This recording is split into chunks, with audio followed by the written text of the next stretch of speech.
जय माता दी दोस्तों, जय माता काली। कैसे हैं आप लोग? जब मेरी अवेकनिंग हुई थी तो सोचा आप लोगों के साथ थोड़ी शेयर शेयर करूँ। जब मेरी अवेकनिंग हुई थी ना तो मैंने काली माँ को देखा था। कोई विश्वास नहीं किया घर के, मतलब कुछ चीज़ें ऐसी होने लगी कि सब लोग बोलने लगे कि पागल हो गई है।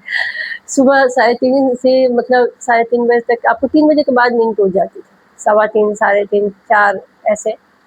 और अजीब-अजीब चीज़ें होती थी। अब बैठे-बैठे मेरे साथ, मैं अपना एक्सपीरियंस बता रही हूँ, मैं सो जाती थी और वो चीज़ें जो दिखने लगी थी जो मेरे अंदर में थी। लेकिन वो बहुत ही अलग एक्सपीरियंस था, मतलब खाना खाने बैठना तो फिर तो लेके जाओ पर अंदर वो जाता नहीं था, फिर हमें छोड़ना पड़ता था। लहसुन-प्याज़ छूटने लगा, नॉन-वेज तो पहले से छूट गया था। लहसुन-प्याज़ खाऊँ, नहीं खाऊँ ऑप्शन। फिर बहुत टाइम बाद ऐसा हुआ कि मैंने वो लहसुन-प्याज़ छोड़ा। मतलब अब भी छोड़ा, क्योंकि मैं स्टार्ट करती थी, खाना चालू कर देती थी। भले फिर अभी क्या हुआ कि शरीर मतलब उस चीज़ को लेता ही नहीं है। अगर मैं खाती हूँ तो मतलब मन किया, अगर मैंने खा लिया तो मतलब निकल जाता है उल्टी के कैसे भी, वो या तो तबीयत खराब हो जाएगी, कैसे भी प्रॉब्लम चालू हो जाती है, तो मुझे छोड़ना ही पड़ा। धीरे-धीरे लेकिन ये होता है। 2023 में स्टार्ट हुआ, मैंने रील बनाना चालू किया, फिर मैंने बंद किया, बहुत सारी चीज़ें उथल-पुथल लाइफ़ में होने लगी। मेरे हिडन सीक्रेट सब मुझे दिखाई देने लगे, मैं ट्यूशन करने बैठती थी तो मेरे घर वालों को पसंद नहीं था। बहुत लोगों ने मतलब अब ये मैं मैरिड हूँ तो बहुत लोगों ने मतलब उस पे सवाल उठाने चालू कर दिए। मेरे हस्बैंड ने भी, और मेरे साथ-साथ उनकी अवेकनिंग भी हो रही थी, और सबसे अच्छी बात है जो लोग मुझसे जुड़े थे, जो लोग क्लोज़ थे ना, एक ही साथ सबकी अवेकनिंग चालू हो गई थी। जिनके मतलब 4-5 लोग थे क्लोज़, सबकी अवेकनिंग एक-दूसरे से जुड़े हुए थे, जो जैसे मेरे से कोई क्लोज़ है, उनसे कोई क्लोज़ है, ऐसे 4-5 लोगों की अवेकनिंग एक साथ हुई। जो आज अब अपने रियल फॉर्म में हैं, कैसे हैं, क्या नहीं है, क्या होता है कि हम समझ पाएँ, अपने आप को जान पाएँ कि हमें क्या चाहिए, हमें कैसे हैं, ट्रूथ क्या है, दुनियादारी क्या है, लोग क्या है, समाज क्या है, ईश्वर क्या है, ये सब चीज़ें समझ में आ जाती है। और इतना कॉन्फिडेंस मेरे अंदर नहीं था कि मैं यहाँ पे बैठ के आप लोगों के सामने इतना फेस टू फेस बात कर पाऊँ। मैं तो अनजान लोगों से भी बात नहीं करती थी, किसी का फ़ोन भी आता था तो डिस्कनेक्ट कर देती थी। डर डर जाती थी अंदर से कि किस इंटेंशन से फ़ोन आया है, लेकिन आज तो ये है कि हर प्रॉब्लम मैं खुद ही सॉल्व कर सकती हूँ। और दूसरी बात ये होती है कि जैसे हम क्या होते हैं, हम बोलते हैं ईश्वर, लेकिन ईश्वर है, लेकिन आपने कभी नोटिस किया है कि आपको कोई काम करने जाते हैं तो अंदर से इंट्यूशन आ जाता है कि नहीं वो काम नहीं होने वाला है, फिर भी आप सुनते नहीं और चले जाते हैं, और सच में वो काम किसी वजह से या तो दुकान बंद होती है या फिर ऐसा होता है कि आप पहुँचते हैं, लेकिन वो काम होता नहीं है किसी भी रीज़न से, क्योंकि ये इंट्यूशन यही ईश्वर होता है, यही गाइडेंस होती है जो हमें ऊपर वाला देता है। डायरेक्ट तो आके बात नहीं कर सकता, किसी न किसी माध्यम से देता है। उसको हम समझ नहीं पाते हैं। आप मेडिटेशन करोगे, बैठोगे ना, तो आपको चीज़ें समझ में आएगी, क्लियर समझ में आएगा कि हाँ, कैसे चीज़ें रिएक्ट कर रही है। मेडिटेशन कोई इमेजिनेशन नहीं है, आप खुद को जानने का एक प्रोसेस है, और ट्रूथली कि हम क्या चाहते हैं ना, ये हमें पता चलता है। क्योंकि ऊपर से हम कुछ और चाह रहे होते हैं, डर की वजह से, फ़ियर की वजह से, और कर कुछ और रहे होते हैं, सोच कुछ और रहे होते हैं, कन्फ्यूज़न की वजह से हम वो चीज़ें अचीव कर लेते हैं, जो हमें सुकून नहीं देता, ठीक? और लोग बोलते हैं कि पैसे नहीं चाहिए, ये नहीं चाहिए, वो ऐसा नहीं है। अगर यहाँ आपको रहना है, तो पैसे चाहिए, लेकिन इतना लगाव और इतना अटैचमेंट उससे नहीं रखिए कि उसको पीछे भागते-भागते आप अपना सुकून खो बैठे, ठीक है?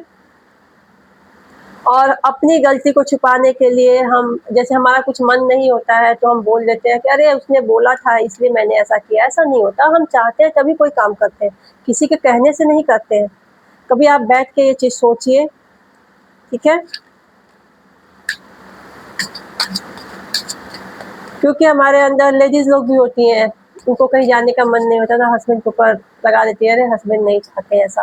लेकिन ये सच नहीं होता है, वो खुद ही नहीं चाहती हैं, लेकिन उस सच को बोलने में उनको लगता है कि अगर मैं बोलूँगी तो सामने वाले को खराब लग जाएगा।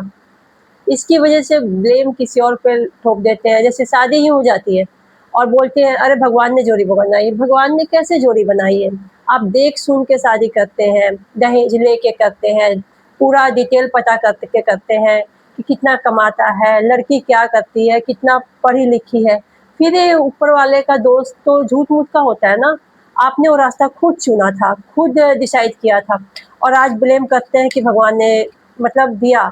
नहीं, भगवान ने नहीं दिया, आपने खुद वो रास्ता चुना। अब डर से चुनिए या किसी के दबाव से चुनिए या फिर समाज के दबाव से चुनिए, तो डर की वजह से हम चुन लेते हैं। बाद में ब्लेम ऊपर वाले पे जो यही होना था शायद, यही नहीं होना था, हम खुद ही गलत डायरेक्शन चुन लेते हैं और उसका कारण होता है भय। तो चलिए, आज के लिए गाइडेंस देखते हैं माता रानी का। मैं रीडिंग करने जाती हूँ, तो आजकल रिलेशनशिप का आता था, लेकिन आज आपकी एनर्जी आई है।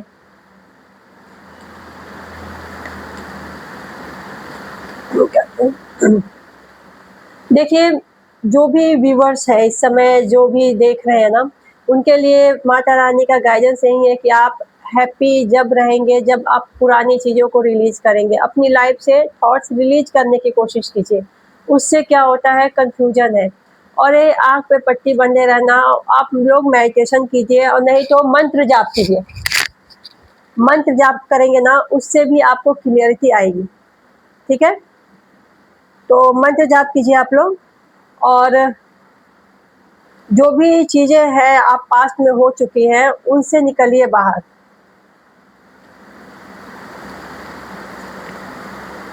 थोड़ा-सा सेल्फिश होने की ज़रूरत है, थोड़ा-सा अपने बारे में, अपने करियर के बारे में, अपने खुशियों के बारे में सोचिए, क्योंकि यहाँ पे अभी दिख रहा है कि आप स्टेबल हैं, कोई प्रॉब्लम अभी है नहीं, ठीक है? वो अंदर ही है आपके थॉट्स में, जो आपको क्लियर नहीं कर पा रहे हैं। कहीं न कहीं पुरानी बातों को मतलब पुरानी बातों में आपके साथ ऐसा ट्रॉमा हुआ है, ऐसे धोखे मिले हैं, जिसकी वजह से आपको लग रहा है आप किसी पे विश्वास ही नहीं कर पा रहे हैं, ठीक है?